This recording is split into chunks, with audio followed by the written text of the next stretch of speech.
अहम खबर आपको आगाह करते चले सरगोदा की तहसील कोट मोमिन से, जहां वफाकी वजीर तवानाई खुर्रम दस्तगीर खान और MNA मोहसिन शाहनवाज रांझा ने 132 किलो वाट के ग्रिड स्टेशन का संगे बुनियाद रख दिया। तफसीलात जानते हैं उस्मान खान की इस रिपोर्ट में।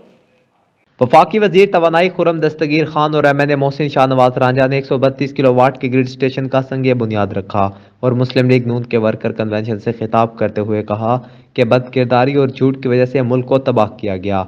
4 साल दौर बत्तियां बुझाने वालों की हुकूमत रही, हम दिया जलाने वाले हैं। बहुत जल्द नवाज शरीफ मुल्क में होंगे और मुल्क को तरक्की की मोटरवे डालेंगे। वफाकी वजीर तवानाई खुर्रम दस्तगीर का मजीद कहना था कि बिजली के बिलों में इजाफे की कोई तजवीज़ ज़ेर गौर नहीं। आइंदा 3 से 4 माह में महंगाई मजीद कम होगी। इस वक्त भी एक ही लीडर मुल्क की तरक्की पर नजर रखने वाला है, जिसका नाम नवाज शरीफ है। गवादर से खंजराब तक जहाँ भी तरक्की नजर आएगी वहाँ शेर का निशान नजर आएगा। हमारा मिशन मुल्क को संवारना है। मुस्लिम लीग नून के मरकजी रहनुमा मोहसिन शाहनवाज रांझा ने अपने खिताब में कहा कि कोट मोमिन में ग्रिड स्टेशन का इफ्तिताह हो।